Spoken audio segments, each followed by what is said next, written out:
வணக்கம் மண்ணின் மைந்தர்களே. இந்த பதிவு பார்த்திங்கன்னா, அதாவது ஒவ்வொரு உற்பத்தி பொருளுக்கும் ஒரு இது இருக்கும், ஒரு புத்தகம் இருக்கும். என்னன்னா ப்ராடக்ட் கேட்லாக், யூசர் மேனுவல் அப்படின்ட்டு. நம்ம இந்த மனிதத்துக்கு, இந்த மானுடத்துக்கு என்னன்னா இரண்டு இருக்குது. அதாவது ப்ராடக்ட் மேனுவல் அப்படின்னிங்கன்னா வேதங்கள்ன்றது என்னன்னா, எதெல்லாம் அதாவது நாம் வாழ்வியலுக்கு ஒரு சிறப்பான ஒரு வழிகாட்டியாக இருக்கின்றதோ அவை அனைத்தும் வேதங்கள். பொதுவாக நாம் வேதங்கள் என்றால் ரிக், யஜூர், சாம, அதர்வணம் என்ற 4 வேதங்களை குறிப்பிடுவோம்.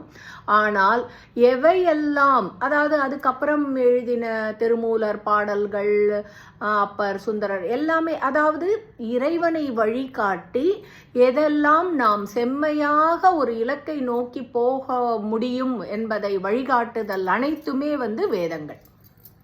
வேதங்கள் தான் ஒரு மனிதனுக்கு ஒரு ப்ராடக்ட் கேட்லாக். அதாவது அவனை உற்பத்தி செய்யப்பட்டவன் கொடுக்கப்பட்ட ஒரு புத்தகம் வழிகாட்டுதலுக்கு. யூசர் மேனுவல் அப்படின்வாங்க. யூசர் மேனுவல் அப்படின்றது என்னன்னா, ஒரு தனி மனிதனுடைய ஜாதகம் தான் யூசர் மேனுவல். யூசர் மேனுவல்னா, அதாவது ஜாதகம் என்றாலே என்னன்னா, நீங்கள் பிறக்கும் அந்த நேரத்தில் ஒரு 12 கட்டங்களில் எந்தெந்த நிலைகளில் அந்த நவகிரகங்கள் அமைந்திருக்கிறதோ அதை பொறுத்து உங்கள் வாழ்க்கை பயணம் நகரும் என்பதை குறிப்பிடுவது.